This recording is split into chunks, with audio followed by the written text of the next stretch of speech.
विद्यार्थियों, राजनीति विज्ञान के मूल आधार के अंतर्गत राजनीति विज्ञान की परिभाषा क्या है, उसका अर्थ क्या है और उसके क्षेत्र क्या है, इसके बारे में अध्ययन करेंगे। राजनीति विज्ञान की क्या परिभाषा हो सकती है, इसके अंतर्गत हम गार्डनर की कोटेशन कह सकते हैं। गार्डनर ये कहते हैं कि राजनीति विज्ञान की उतनी ही परिभाषाएं हैं जितने इसके लेखक हैं। कहने का तात्पर्य ये कि राजनीति विज्ञान की परिभाषा क्या है, इसका हम निश्चित अर्थ या निश्चित क्षेत्र नहीं बता सकते, क्योंकि राजनीति विज्ञान के अंतर्गत जो भी व्यक्ति राजनीति विज्ञान का अध्ययन करता है या अपना लेखन लिखता है, वो अपने विचारों का दिग्दर्शन उसके अंतर्गत अवश्य ही करता है, और इस कारण से राजनीति विज्ञान के अंतर्गत उसकी जो परिभाषाएं हैं वो अलग अलग रूप ग्रहण कर लेती है। और इसी संदर्भ में हम कह सकते हैं कि अरस्तु ने जैसे ये कहा था कि राजनीति विज्ञान के पॉलिटिक्स में उन्होंने ये कहा था कि अगर कोई ऐसा व्यक्ति है जो कि समाज में जिसे समाज की आवश्यकता नहीं है, तो वो या तो पशु हो सकता है या देवता हो सकता है। यानी कि कहने का तात्पर्य ये है कि राजनीति विज्ञान के अंतर्गत यदि हम इसकी परिभाषा देखें तो राजनीति विज्ञान व्यक्ति के जो राजनीतिक पक्ष है उसका अध्ययन करने वाला जो विज्ञान है उसे राजनीति विज्ञान कहा जा सकता है। जैसे संपत्ति शास्त्र संपत्ति का अध्ययन करता है, नीति शास्त्र नीति का अध्ययन करता है, मनोविज्ञान का अध्ययन करता है। तो राजनीति विज्ञान व्यक्ति के राजनीतिक पक्ष से या राजनीतिक जीवन से संबंधित जो अध्ययन है वो राजनीति विज्ञान के अंतर्गत है। वर्तमान समय यदि देखा जाए तो व्यक्ति के अन्य संपूर्ण क्षेत्रों के ऊपर राजनीति विज्ञान के द्वारा ही नियंत्रण स्थापित किया जा सकता है, या राजनीति विज्ञान ही उसे अन्य क्षेत्रों के ऊपर नियंत्रित करता है। जैसे शैक्षणिक क्षेत्र, भौतिक क्षेत्र, आर्थिक क्षेत्र, सामाजिक क्षेत्र, ये सारे क्षेत्र राजनीति विज्ञान के अंतर्गत ही संबंधित होते हैं। राजनीति विज्ञान की परिभाषा क्या है, उसका अर्थ क्या है, वो निश्चित रूप से हम नहीं कह सकते हैं, लेकिन फिर भी मोटे रूप से राजनीति विज्ञान के अर्थ को हम दो भागों में विभाजित कर सकते हैं। एक तो परंपरागत रूप से क्या अर्थ है, या परंपरागत रूप से जो विद्वान है वो राजनीति विज्ञान की क्या परिभाषा देते हैं और इसके अंतर्गत किन क्षेत्रों को शामिल करते हैं। दूसरा, आधुनिक रूप से क्या परिभाषाएं इसकी हो सकती है और वो किन क्षेत्रों को इसके अंतर्गत शामिल करते हैं। तो हम इसके बारे में आज हम अध्ययन करेंगे कि परंपरागत रूप से राजनीति विज्ञान का क्या अर्थ लिया जा सकता है। तो परंपरागत रूप से यदि हम इसका अर्थ देखें तो पहला अर्थ इसका शाब्दिक दृष्टि से, कुछ विद्वान ये मानते हैं कि जो पॉलिटिकल साइंस है वो यूनानी भाषा के, ग्रीक भाषा के पॉलिस शब्द से हुआ है, और पॉलिस शब्द की जो उत्पत्ति है वो प्राचीन यूनान में जो नगर राज्य थे उन्हें पॉलिस कहा जाता था। यानी कि नगर राज्यों से की गतिविधि से संबंधित जो अध्ययन है वो राजनीति विज्ञान का अध्ययन या उसकी परिभाषा कही जा सकती है। तो शाब्दिक दृष्टि से तो पॉलिटिक्स पॉलिस से बना है और पॉलिस नगर राज्यों से बना है। नगर राज्यों की गतिविधि का जो अध्ययन है वो राजनीति विज्ञान के अंतर्गत आता है। भारतीय दृष्टिकोण के आधार पर यदि देखें तो प्राचीन भारतीय दृष्टिकोण के अंतर्गत 4 विधाओं का अध्ययन होता था। भारतीय राजनीतिक चिंतन के अंतर्गत आन्वेषिकी, त्रयी, वार्ता और दंड नीति, इन 4 विधाओं के अंतर्गत राजनीति विज्ञान का अध्ययन होता था। और जो इसके अंतर्गत दंड नीति है वो सर्वाधिक महत्वपूर्ण थी। दंड नीति का तात्पर्य जब समाज में कानून और व्यवस्था की स्थिति को बनाए रखने के लिए दंड के माध्यम से, न्याय के माध्यम से समाज में शांति और सुव्यवस्था स्थापित की जाती थी, उसका जो अध्ययन किया जाए वो दंड नीति के अंतर्गत आता था। तो उसका जो अध्ययन है वो राजनीति विज्ञान के अंतर्गत भारतीय चिंतन की दृष्टि से हम देख सकते हैं। और यदि हम विचारकों की दृष्टि से देखें तो विचारक राजनीति विज्ञान के अंतर्गत क्या अध्ययन कहते हैं या क्या राजनीति विज्ञान को किस अर्थ में परिभाषित करते हैं। परिभाषा का तात्पर्य यही है कि वो किस शब्द से संबंधित है या उसके क्षेत्र क्या है। तो विचारकों के अनुरूप यदि हम देखें तो राजनीति विज्ञान के अंतर्गत कुछ विद्वान ये मानते हैं कि राजनीति विज्ञान राज्य का अध्ययन है, जैसे गार्डनर है। तो गार्डनर ये कहते हैं कि राजनीति विज्ञान विषय का राजनीति विज्ञान विषय का प्रारंभ यानी कि अध्ययन, राजनीति विषय के अध्ययन का प्रारंभ और अंत राज्य के साथ ही होता है। राज्य से ही उसका प्रारंभ होता है, यानी कि राज्य से शुरुआत है और राज्य से ही इसका अंत है। यानी कि गार्नर जैसे विद्वान हैं वो ये मानते हैं कि राजनीति विज्ञान राज्य से ही संबंधित है। राज्य के प्राचीन स्वरूप का अध्ययन, जब राज्य अस्तित्व में आया, राज्य अस्तित्व में आया यानी कि जब दैवीय सिद्धांत के आधार पर राज्य की उत्पत्ति के बारे में लोगों ने अपना अध्ययन किया और राज्य के वर्तमान स्वरूप का अध्ययन और राज्य के भविष्य का अध्ययन किस प्रकार का हो सकता है, इन सब का जो अध्ययन है वो राजनीति विज्ञान है। यानी कि गार्नर ये कहता है राज्य का आरंभ और अंत राजनीति विज्ञान है। कुछ ऐसे विद्वान हैं जैसे लीकॉक है, वो ये मानते हैं कि राज्य तो एक मूर्त रूप है, जबकि राज्य मूर्त रूप है, जबकि सरकार है वो उसका वास्तविक स्वरूप है। राज्य खुद कोई कार्य नहीं करता है, राज्य एक मूर्त संस्था है, खुद कोई कार्य नहीं करता है। राज्य के कार्यों का संचालन जिस संस्था के द्वारा होता है वो सरकार है। वो सरकार कैसी भी हो सकती है, प्रतिनिधित्वात्मक हो सकती है, दैवीय हो सकती है, राज्य के संदर्भ में हो सकती है, मंत्री परिषद हो सकती है, किसी भी रूप में वो सरकार हो सकती है। तो राजनीति विज्ञान सरकार से संबंधित विधा है।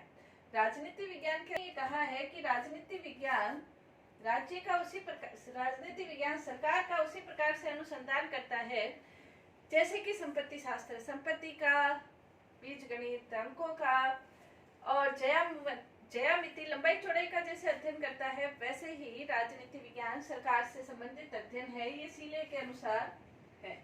इसी प्रकार कुछ विद्वान, परंपरागत रूप से जो कुछ विद्वान हैं वो ये मानते हैं कि राजनीति विज्ञान राज्य और सरकार दोनों का अध्ययन है।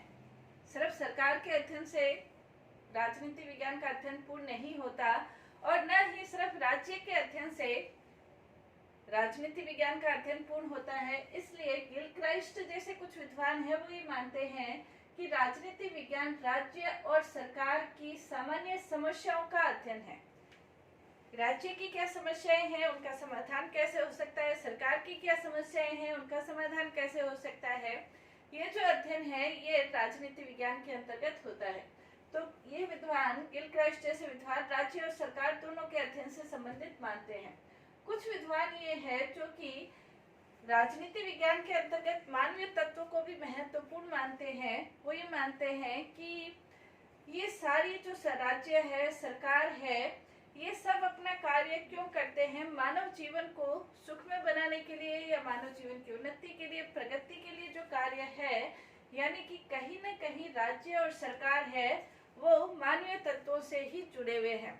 बिना मानव के न तो राज्य रह सकता है और बिना मानव के न ही सरकार का अध्ययन संपूर्ण हो सकता है। इसलिए मानवीय तत्वों को महत्वपूर्ण मानते हैं। जैसे हेलर है, हेलर जैसे विद्वान ये कहते हैं कि राजनीति विज्ञान के अंतर्गत संपूर्ण स्वरूप का निर्धारण उसकी मानवीय विषयक मौलिक मान्यताओं के आधार पर होता है। यानी कि राजनीति विज्ञान के अंतर्गत मानवीय विषयक मौलिक मान्यताओं के आधार पर उसका अध्ययन होता है, वो राजनीति विज्ञान है। तो राजनीति विज्ञान की इन परिभाषाओं के माध्यम से ये विद्वान ये सिद्ध करना चाहते हैं कि वास्तव में राजनीति विज्ञान क्या है। यानी कि परंपरागत रूप से हम देखें तो राजनीति विज्ञान राज्य का अध्ययन, सरकार का अध्ययन या मानवीय तत्वों का अध्ययन, इनसे संबंधित अध्ययन रहा है। यदि हम इन चारों चीजों को मिलाकर एक संपूर्ण परिभाषा बनाना चाहें तो हम कह सकते हैं परंपरागत रूप से कि राजनीति विज्ञान ऐसा सामाजिक विज्ञान है जो कि मानवीय तत्व के राजनीतिक पक्ष के अंतर्गत पड़ने वाले राज्य और सरकार के प्रभावों का अध्ययन करता है। तो ये राजनीति विज्ञान की परंपरागत रूप से परिभाषाएं हम कह सकते हैं। दूसरा, इसके अंतर्गत राजनीति विज्ञान का क्षेत्र क्या है। राजनीति विज्ञान का क्षेत्र का तात्पर्य ये है कि राजनीति विज्ञान के अंतर्गत ऐसे कौन कौन से विषय शामिल हो सकते हैं जिनका अध्ययन राजनीति विज्ञान के अंतर्गत हो सकता है। वैसे यदि देखा जाए तो राजनीति विज्ञान इतना विस्तृत सब्जेक्ट है कि इसके अंतर्गत सारी चीजें शामिल हो सकती है। क्योंकि राज्य का प्रभाव, राज्य के कानून, राज्य की नीति, राज्य का जो भी संस्थाएं हैं, उन सब का प्रभाव कहीं न कहीं मानव के अन्य पक्षों को निर्धारित करता है, नियंत्रित करता है। इसलिए जो राजनीति विज्ञान का क्षेत्र है, हम किसी निश्चित सीमा तक उस क्षेत्र को नहीं बांध सकते हैं, लेकिन फिर भी 1948 के अंतर्गत यूनेस्को के तत्वाधान के अंतर्गत एक सम्मेलन हुआ था, जिसमें विभिन्न राजनीति वैज्ञानिकों ने भाग लिया था और उन्होंने राजनीति विज्ञान के कुछ क्षेत्र को निर्धारित किया था कि राजनीति विज्ञान का वास्तव में क्षेत्र क्या हो सकता है। तो उसके अंतर्गत उन्होंने कुछ क्षेत्र निर्धारित किए कि जिसके अंतर्गत राजनीति विज्ञान, हम कह सकते हैं कि ये राजनीति विज्ञान से संबंधित है। पहला उन्होंने क्षेत्र निर्धारित किया राजनीति के सिद्धांत। राजनीति के क्या सिद्धांत है, कौन से सिद्धांत है और वो सिद्धांत किस प्रकार से बने, उन सब का जो अध्ययन है, राजनीतिक सिद्धांत के से जो संबंधित अध्ययन है, वो इसके अंतर्गत शामिल है। दूसरा, राजनीतिक संस्थाएं, कार्यपालिका, व्यवस्थापिका, न्यायपालिका, ये जो राजनीतिक संस्थाएं हैं, उनकी उत्पत्ति, उनके विकास, उनके कार्य से संबंधित अध्ययन। तीसरा, राजनीतिक दल और दबाव समूह, राजनीतिक दल, दबाव समूह, लोकमत, इनका जो अध्ययन है वो राजनीति विज्ञान के क्षेत्र के अंतर्गत आता है। इसके अलावा अंतर्राष्ट्रीय संबंध, अंतर्राष्ट्रीय राजनीति विज्ञान सिर्फ अपने राष्ट्र तक सीमित हो ऐसा नहीं है, बल्कि राजनीति विज्ञान का अध्ययन राष्ट्र से ऊपर अंतर्राष्ट्रीय स्तर तक भी है। अंतर्राष्ट्रीय, विभिन्न प्रकार के अंतर्राष्ट्रीय संगठन, अंतर्राष्ट्रीय विधि, अंतर्राष्ट्रीय न्याय, अंतर्राष्ट्रीय राजनीति, अंतर्राष्ट्रीय कानून, अंतर्राष्ट्रीय समझौते, अंतर्राष्ट्रीय संगठन, इन सब का जो अध्ययन है वो भी राजनीति विज्ञान के अंतर्गत आता है। इसके अलावा मानव का अध्ययन,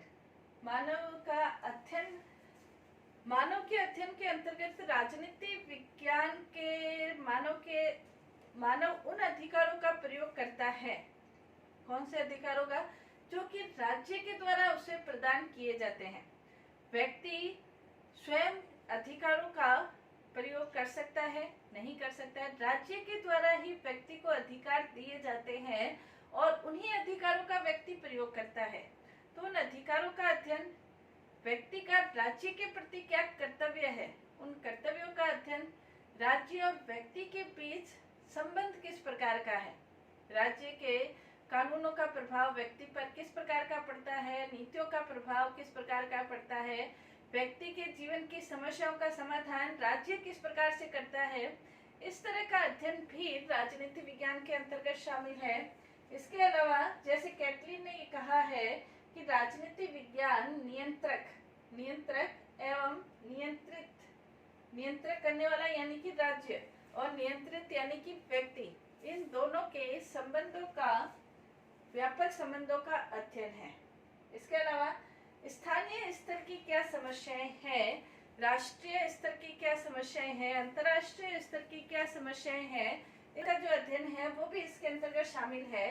शासन प्रबंध यानी कि शासन का प्रबंध करने के अंतर्गत लोक प्रशासन का जो संबंध है, किस प्रकार के प्रशासनिक अधिकारी है, उनकी नियुक्ति कैसे हो सकती है, भर्ती कैसे, पदोन्नति, प्रशिक्षण क्या हो, किस प्रकार से ये सारे प्रशासनिक अधिकारी कार्य करते हैं, इन सब का जो अध्ययन है वो भी राजनीति विज्ञान के अंतर्गत होता है।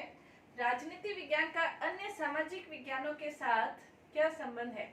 कोई भी व्यक्ति सिर्फ राजनीतिक व्यक्ति बनकर रहे ये संभव नहीं है, बल्कि एक ही समय में एक व्यक्ति राजनीतिक व्यक्ति भी है, सामाजिक भी है, आर्थिक भी है, मनोवैज्ञानिक भी है। तो राजनीति विज्ञान का अन्य सामाजिक विज्ञानों के साथ जो संबंध है उसके बारे में भी अध्ययन किया जाता है। ये सब एक शॉर्ट रूप में बताया गया कि राजनीति विज्ञान के अंतर्गत किस प्रकार के क्षेत्रों का अध्ययन किया जाता है। वैसे वर्तमान समय में यदि देखा जाए तो राज्य की लोक कल्याणकारी धारणा को ग्रहण कर लिया गया है और लोक कल्याणकारी धारणा को ग्रहण करने के कारण राज्य का जो कार्य क्षेत्र है वो विस्तृत हो गया है। तो राजनीति विज्ञान, राज्य का कार्य क्षेत्र विस्तृत होने के कारण राजनीति विज्ञान का जो कार्य क्षेत्र है, राजनीति विज्ञान का जो अध्ययन क्षेत्र है वो भी बहुत अधिक विस्तृत हो गया है, उसे किसी एक सीमा तक बांधना या ये कहना कि राजनीति विज्ञान का अध्ययन इस क्षेत्र तक सीमित है या राजनीति विज्ञान के अंतर्गत हम यही अध्ययन करेंगे, इस प्रकार की कोई सीमा निर्धारित नहीं है, बल्कि राजनीति विज्ञान के अंतर्गत वर्तमान आधुनिक नई नई व्यवस्थाएं भी आ रही है।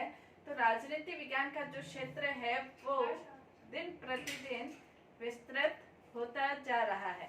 तो ये राजनीति विज्ञान का अर्थ क्या है, उसकी परिभाषा क्या है और उसके क्षेत्र विशेष के संबंध में आज हमारा अध्ययन था।